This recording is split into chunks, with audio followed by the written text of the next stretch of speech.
Hey guys, so I just want to give you all a quick update on my Hollow Palm Chayula monk now that I have reached endgame and am doing some mapping. So right now I have my Chayula at level 74 and its survivability is still pretty kind of weak. About 2k life, a little bit over 500 energy shield, 15% evasion, pretty dang low. And in terms of resist, I should be having all full, 75 resist, but I actually swapped out to a different amulet earlier because I saw this +2 melee skills and it was fairly cheap. So I'm like, you know what? Let's just dive for it and get it. And I'll figure out the resistances later. So yeah, pretty much you can say all resist at max with a little bit of chaos resist here and there too. In this video, I want to give you all a high-level overview of what my character looks like, as well as some of my thoughts on both the Hollow Palm playstyle, but also the Chayula class in the Hollow Palm playstyle. So, to get started, let's take a look at our gems. So right now, I am still using Ice Strike as my main attack, and I have pretty much phased out Storm Wave for the most part. Mostly, I'm doing Shattering Palm and Ice Strike as my main clear, so I will use Shattering Palm to initiate, then I'll finish off the monsters with my Ice Strike afterwards. And that usually clears up, a good part of the screen, and then I get to teleport to the next group and do the same thing over again. So with that, I have these gems for Shattering Palm and Ice Strike. Shattering Palm, I have Elemental Focus, Elemental Armament 2, Cold Mastery, and Ancestral Call. Ancestral Call is really nice because it allows you to place Shattering Palm on 3 enemies instead of just 1. So that just increases your AoE by quite a bit, and it's just very nice to have. It doesn't do it all the time, it's only once every 3 seconds, but to me, that is definitely enough. If I were to change something about this, it might be Ancestral Call, but I need to do a little bit more testing to see if there's anything better or if this feels good overall. Next, I have Ice Strike, which I haven't changed the gems too much, but I still have Crescendo 3. I have Ice Bite, which is something new. I have Close Combat, and I have Concentrated Effect. So the reason why I have Ice Bite on here is because originally I tried having on Shattering Palm, but unfortunately it just never really procs. I think in general, I need to do more damage for Shattering Palm, and once I'm able to do that by scaling my gear, we should be able to put Ice Bite into Shattering Palm and have it work that way and have another damage gem for my Ice Strike instead, which would be really nice. So that's kind of the main bread and butter, right? You use that with mapping, and Ice Strike in general is just the only main attack you're using. But I do have Storm Wave still equipped because every now and then I'll run into some Abyss monsters, which are really, really nasty. I've gotten some really crazy combinations where I'm just like, what is going on here? I can't see anything, and they are literally doing a million damage to me. So that's why I still have Storm Wave. That way I can still be, a ranged character when I do need to have those moments where I don't want to be hit by the monsters because they just do too much damage. And in general, I'd say that for you guys who might be having some issues with survivability, that's kind of the approach that you should take too. If you're really having a lot of struggle with surviving when you're using Ice Strike, I'd recommend trying to just lean back on Storm Wave and using it a little bit more. Now that I've gotten my survivability just like a little bit better, right? I don't really need to do that as much, but I still need to do that sometimes. And for that, I have Elemental Armament 2, I have Branching Fissures 2, and I have Rapid Attacks on this Storm Wave. I think I should probably update this to Rapid Attacks 2 when I have a chance, but it's fine. We rarely use this. So that's Storm Wave. I still run Frost Bomb for a single target with Potent Exposure. And then for Tempest Bell, I'm currently running a 3-link with Overabundance, Heavy Swing, and Close Combat. I might want to change this out to Heft, or I could just get a 4th link in here and get Heft in there. That's probably what I'll do. But I'd say Tempest Bell is actually a really, really important part of your playstyle right now. Now, later on, it might be a little bit less important when you're mapping, but still right now, because I'm early on, haven't scaled my gear that far, my damage can be lacking sometimes against the rare enemies, especially Abyss rares. So I would say that you really shouldn't be afraid of putting down a Tempest Bell while mapping. It'll really increase your clear speed by a lot and also increase your survivability by a lot. Because one of the biggest problems about Hollow Palm is that the hits don't do like a ton of damage, like individually, especially with Ice Strike, right? You kind of want to combo a couple hits, and that last little kick right there is going to be the one that does the most damage. So you need to spend a little bit of time in front of the mobs, and as a result, you give the mobs a lot of opportunity to attack you and hurt you. So if you drop Tempest Bell, you will be able to increase that clear speed by quite a bit and killing that group of enemies or that one elite a lot faster, and you just will survive a lot better. The amount of time that it takes to pop this down is really, really quick. So I think that there's again, people who are struggling to survive with Hollow Palm, try using Tempest Bell a little bit more often because it's actually pretty dang good for mapping as well as single target. Now, beyond that, I have our charge staff right here. This is mainly just for a little bit of extra damage, and also we use it to prop innervate to help us with our just like overall damage, right? Because this charge staff gives us added lightning damage to our quarterstaff attacks, but also has that little like beam that comes out. So for this, we have prolonged duration, innervate, elemental armament, and lightning attunement. And in order to generate the frenzy charges for this, we use combat frenzy. Right now I have profusion linked to it. You can get profusion too, but I've had kind of like really bad luck with getting support gems, as you've probably heard in the last video. So I only have profusion 1, and profusion 2 doesn't really add that much anyways. It just adds like a random charge, which honestly, this only uses power charges anyways. We don't need frenzy charges or endurance charges, so it's kind of like useless to get profusion 2. So that's what I have on Combat Frenzy. And then on Herald of Ice, I swapped over from Herald of Thunder earlier, just because I just think that right now we need the damage from Herald of Ice. We're not shocking enough to really make Herald of Thunder as useful, especially as we're using Stormwave less. So I have Herald of Ice on right now with Elemental Armament 2 and Cold Attunement. I would expect that later on, as our damage ramps up again, I'll probably swap back to Herald of Thunder. That way we can use Herald of Thunder to just chain the Shattering Palm procs, which it chains a lot better, in my opinion, compared to Herald of Ice. I'm also using Wind Dancer right now as my Spirit Gem for survivability. So we're using these 3, and eventually I'll try to get Ghost Dance as well. When I go get Ghost Dance, I'll probably take out Frost Bomb. I do have an extra socket because I have an unset ring, but I'm not always going to have this unset ring, so I'm not going to count on having this extra skill slot. When that happens, when I get rid of this skill slot, if I need Ghost Dance, I'm probably just going to take out Frost Bomb and use that instead of Frost Bomb. So yeah, that is the current gem setup. And oh yeah, Into the Breach. We're still running Harmonic Remnants and Remnant Potency. Yeah, that is what we have right now for our gems. And for our equipment, of course, we don't have a weapon. But I've been slowly upgrading my equipment over time by buying stuff on the market. But also, I've done a little bit of crafting. And I would say that this league, crafting is quite strong, especially with essences. So if you're finding like earlier on, like early endgame, you're having trouble getting gear, especially because it's like really expensive, try crafting. It's actually a pretty cheap option, and you could actually use it to make some good money too. So I would recommend that. Like I crafted this myself, right? So yeah, right now I have an energy shield helmet because I am currently spec'd into Subterfuge Mask. I have a evasion energy shield body armor.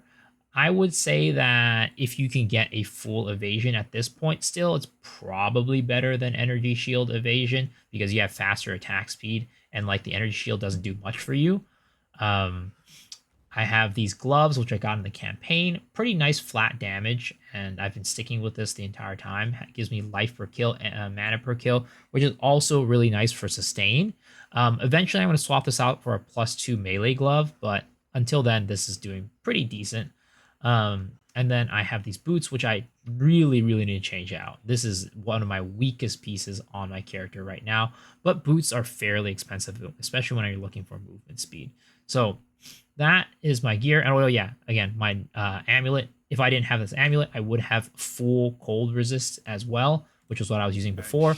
But I swapped it out because it gave me the +2 melee spells. So that is why we have that right now. So that's our equipment. And then our tree right now looks like this. Again, I have all this in the mobilytics, so you can follow along there. But I have not swapped over from here to this side yet because I'm still not going energy shield. Mostly right now, we're just focusing on increasing our overall damage as opposed to trying to get crit. I'd say that eventually when I probably get like maybe the next tier of equipment, I might try to start shifting over to energy shield and trying to get our crit up.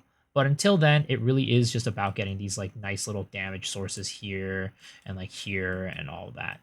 After this, I'm probably going to head into these nodes. But yeah, after that, it's going to be heading into Crit City. For now, I have only done 2 ascendancies. I'm probably going to do the third tonight on stream, and my expectation is that I'm going to go into Unraveling next. Unless it turns out to be not very good, I'm going to try this out, and then if it doesn't turn out very good, I'm probably going to go down here and hit Lucid Dreaming and hit Choice of Power, just for a little bit more boost of damage. Yeah, that is my character right now. So what's the verdict on Hollow Palm Monk? Of course, it's still a little bit too early to say like this is definitely a good class or a bad class, but what I will have to say is, especially comparing with some of the footage I've seen from other classes, this class is definitely on the, I'd say, weaker side of the end game. Things like Essence Drain Contagion is just doing way more damage and clear in, maps, but single target that build struggles a little bit. I've seen like Twisters do really well. I've seen like the Volcanic Fissure builds do pretty well, but like when I'm looking at people using the Hollow Palm playstyle, it really seems like there is a little bit of things lacking in the end game on both the survivability front, but also the damage front. But again, maybe it's a late bloomer, right? Maybe we get better later on as we scale more crit, as we scale more crit chance, crit damage, get more energy shield, all that. It might get a little bit better. But as of now, it's definitely a, not a very smooth mapping experience at this point. Maybe later on again, people might optimize it and get better. But at this point, I do have to say that it is a bit of a struggle in the end game. Of course, right now I have gotten my gear and upgraded my gear to a point where I'd say I'm doing pretty well in my maps, again, tier 5s. But overall, again, I do think that other classes are performing well, at least in the early game. So, yeah. As for the class itself, like the Ascendancy Chayula, I really think that, again, I've been saying this every time somebody has come into my stream and asked me, like, what do you think about Chayula for this? I would say that this is probably one of the weaker classes for Hollow Palm in terms of like the top 3, I'd say, or top 4. I think the top classes are going to be Gemling, Deadeye, Invoker, and Chayula. I think Amazon's also really good as well, and Ritualist is really good. But most of the ones that people think of are probably Amazon or Deadeye, Invoker, Chayula, right? And for that, I would still recommend everybody, especially for a league starter, to go either Invoker or Deadeye, because Chayula, unfortunately, at the end of the day, the Ascendancy doesn't do much for you until you're able to swap fully to Chaos damage, which requires you to have Original Sin. And until then, it's pretty rough. Like, it's not that rough, but it just doesn't really do much for you. It gives you like a little bit of Chaos damage here, it gives you a little bit of Chaos damage there, but that's about it. Invoker is going to give you a lot more, and I would definitely recommend, again, Deadeye as probably the first choice. And if you don't want to play Deadeye, play Invoker. That's the classes that I would recommend. Gemling, the reason why I'm not recommending it, even though it is probably the highest ceiling, is that it probably gives you even less than Chayula early on and as a league starter. So that's why I'm recommending those classes over Gemling, even though I think that Gemling has the highest ceiling because it's able to scale gem level, which other classes just can't. So with the Ascendancies out of the way, let's talk about some of the struggles that I've run into going through the campaign and the end game. And a lot of you guys have gone through this as well and have been asking me about how I solved it. And the first one definitely has to be mana sustain. I mentioned this in my last video, but I just want to reiterate again how you sustain mana on this build. So first off, through the campaign, I took this Siphon, which allows me to get mana on kill, which is really, really nice. Now, I've taken off Siphon because I have actually gotten a Jewel with mana on kill. But before that, I do recommend getting some Siphon right here to get mana on kill to help you with sustain, because as you know, you're going to be scaling gem level quite a bit with this class. And whenever you scale gem level, your mana costs go through the roof. So having anything to help you with mana sustain is really useful, especially in the campaign when you're going up against bosses and then you run out of mana and no mana pots, and it's just a struggle. So this is really good for maintaining while you're mobbing. But then I would also recommend, if you're still having mana issues with these two nodes, investing in conservative casting. Conservative casting is going to help you out with your mana cost by increasing your regeneration rate, but also getting efficiency, right? You get efficiency here, and efficiency here. So I would recommend that you grab these if you're really, really struggling. Now, finally, if you have both of these and you're still struggling, unfortunately, the best thing to do really is just to start by removing some of the level scaling. Like I mentioned earlier, scaling level increases your mana cost by a ton. While yes, you are going to be losing out damage, it's better to actually be able to do damage because you have mana than not do damage because you're out of mana, right? So what I would recommend is, again, maybe taking some scaling off your necklace or your gloves, and then trying to replace it with things like flat damage, right? Like you can see right here, I have flat physical, flat lightning on here. Having flat damage is really good and scales pretty dang well. I also have flat damage here on my ring right here. And for my leveling campaign ring earlier, I also had some flat damage here to help out. So that's what I would really recommend, like for the mana sustain issue. And after you do that, you'll definitely find that it's a lot easier to sustain mana afterwards. The other thing that people have been struggling with, and I've also been struggling with, is survivability. And to that, all I can say is the best answer is probably just upgrade your gear, right? Throughout the campaign, it's a little bit hard to upgrade your gear, but you can always buy some stuff with the exalts that you're finding along the way. I wouldn't expect, expend more than a couple of exalts on a piece of gear in the campaign because you're probably going to be replacing it pretty dang soon. But that's definitely the best way to improve your survivability throughout the campaign. But beyond just spending money, if you don't have the money to spend, I would have to say, and I mentioned this earlier in the video, it really comes down to play style. As I said, I still have Stormwave, and that's because Stormwave helps me so much with survivability. Throughout the campaign, I just pretty much used Stormwave for clear, and until the end game, really, that's all I did. Now, in the end game right now, I find that using Shattering Palm and Ice Strike is going to be faster clear, but there are still times when I will use Stormwave, especially when there are a lot of enemies bunched up together that all have like ranged attacks or just really annoying attacks that are hard to avoid, and it just hurts a lot, especially again in Abyss. So really, when you see some dangerous situations, like first off, right, getting enough life and survivability to survive a hit or two, so that when you run into those situations, you don't just die instantly. You actually have time to react, roll out, and then heal, and then use your Stormwave from a distance. And two, again, knowing when it's time to just go back and just be like, all right, I'm gonna range these mobs and not really try to worry about like doing the close quarter combat fantasy. Unfortunately, at the end of the day, you kind of do have to give up and just be like, okay, I'm just gonna stand back and hit these storm waves. But again, it should help you a lot with your survivability, and that's the reason why that I would say right now I'm having pretty much no problems with survivability because of this playstyle. But yeah, that about wraps it up for this video. I know it wasn't super long or anything like that, but just wanted to give y'all a quick update on my character and where it is. I'm expecting tonight to probably try to get to the tier 15 maps. So if you guys want to watch that, come hang out twitch.tv/misoxshiru. I'm going to be streaming there along with every other single night as well. And also, if you enjoyed the video, please remember to hit the sub button. It is the best way to support the channel, and let me know that you enjoy the content. But as per usual, hopefully y'all enjoy the video, and hopefully I see y'all on the next one. All right, guys. Peace.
No.